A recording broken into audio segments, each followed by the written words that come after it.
Hello viewers and welcome to Science TV Prime News. You are with me, Edna Kaindi, and that is my sign name, with my sign language interpreter doing the voicing, Tobias Omondi.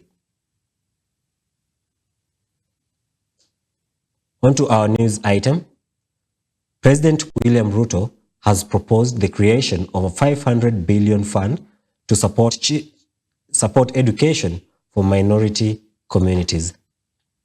He made the announcement during a meeting with spokesperson of these communities at State House, Nairobi, as part of the International Minorities' Rights Day celebration. President William Ruto said that the fund will help expand access to education for children from minority communities, ensuring that they are not left behind in academic opportunities and professional development. He also emphasized the need for collaboration with government and non-governmental organizations to implement the initiative effectively. Yani nimesema ya kwamba kuanzia sasa wizara yetu ya elimu, na kwanza mjue ya kwamba hiyo directorate ya ethnic minorities na the marginalized itakuwa katika ofisi ya rais. Hapo ndipo tutakuwa tunafanyia hii coordination yote. Ya kwanza, mimi nimesema ya kwamba kuanzia sasa tutaweka hazina maalum ya milioni 500 kila mwaka ya kusaidia watoto kutoka jamii ya wachache, kutoka jamii marginalized, katika bursaries ya shule, katika bursaries ya college na bursaries ya university, ndio tuweze kuhakikisha kwamba hakuna mtoto wa Kenya anaachwa nyuma kwa sababu anatoka jamii ya wachache.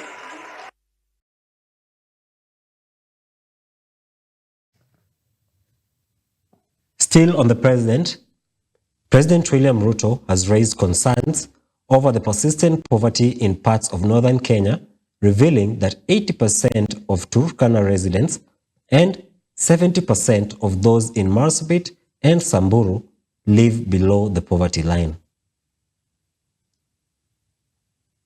Speaking on national development, he challenged leaders to acknowledge the severity of the situation, saying, "If this does not trouble us as leaders, then I wonder what does." End of quote.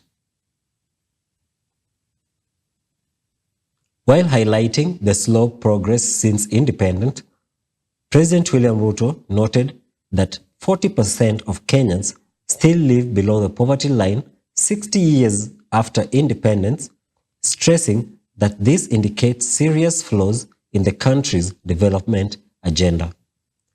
He called for urgent reforms to address the inequality and to accelerate economic growth, especially in hii uongozi wa Kenya, maendeleo ya taifa letu la Kenya haijatembea kwa kasi ambayo inatosha kuondoa watu wengi kwenye umaskini na njaa. Kuna nchi ambazo zilikuwa kama Kenya miaka 60 iliyopita. Leo ni nchi za first world. Na nimesema hakuna sababu ya sisi kama Wakenya kuwa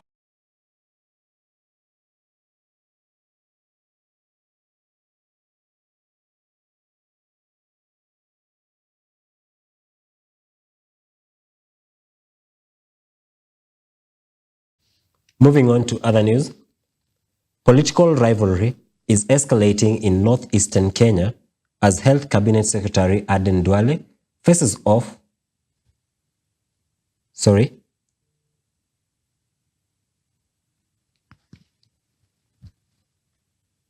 Political rivalry is escalating in northeastern Kenya as Health Cabinet Secretary Aden Duale faces off against Council of Governors Chairperson and Wajir Governor Ahmed Abdullahi.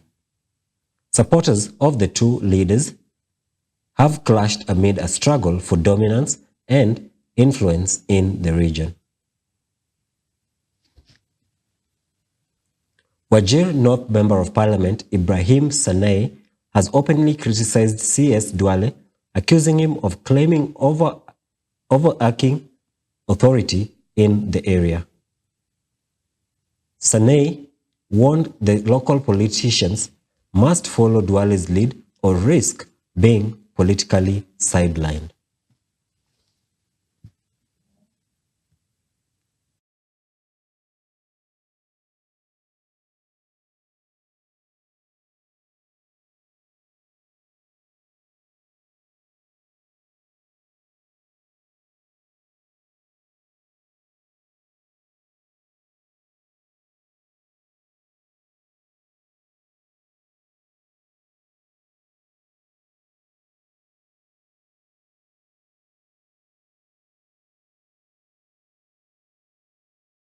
Moving on, the Nairobi branch of the University Academic Staff Union, that's UASU, has cautioned the University of Nairobi administration against allowing outside interference in the selection of top management positions. The union criticized the process of re-advertising senior roles, saying that the procedure was launched earlier this year was inadequately completed. UASU officials warned that external influence could compromise the fairness and transparency of the recruitment process.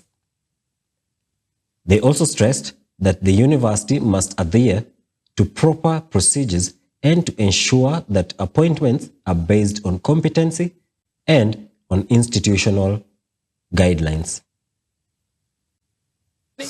For all these processes to be done, and the public is concerned, why we re-advertise before we know the outcome, publicly know the outcome of the interviews that were done. We believe strongly, and because we are a university, we believe strongly on merit, that any recruitment done in the public sector, in the public service, should be on the basis of merit, the basis of professionalism, not the basis of nepotism, not the basis of ethnicity, not the basis of political expedience.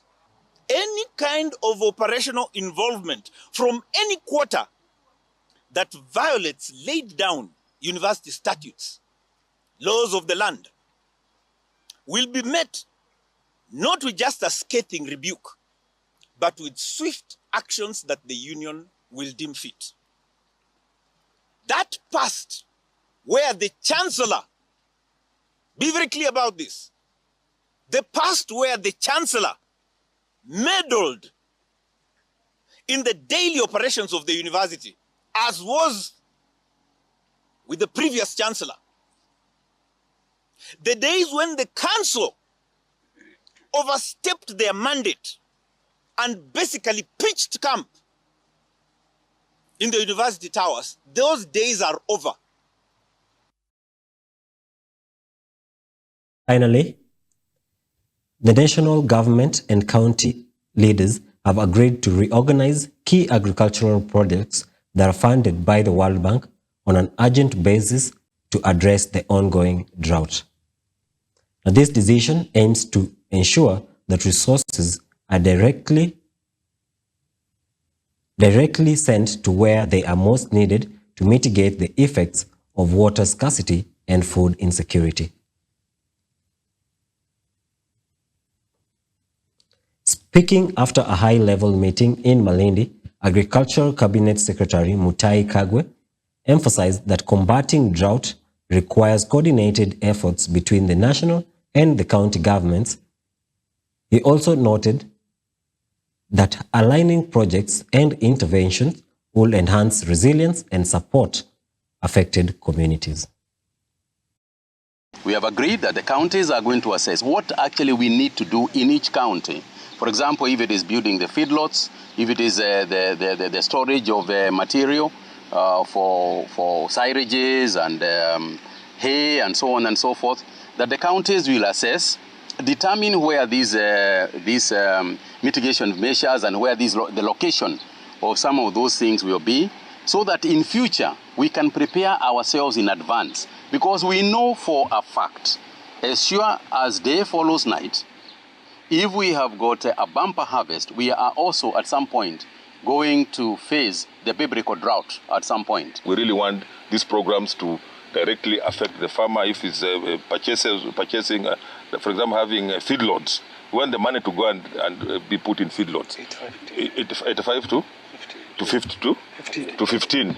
If it's a matter of building water dams, we want the money to go and build water dams. Because again, when you look at a budget that is talking about capacity building, I think we have moved away from there. And that is the emphasis, that at the end of it, the farmer must be at the center of what we are doing. We have discussed that these programs and other similar programs will also be structured to support equipping of those type projects, so that they do not just remain completed and without being functional.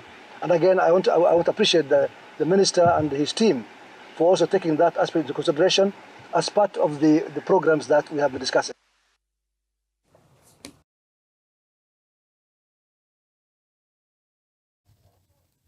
That's all we had planned for you today. Thank you so much for staying tuned.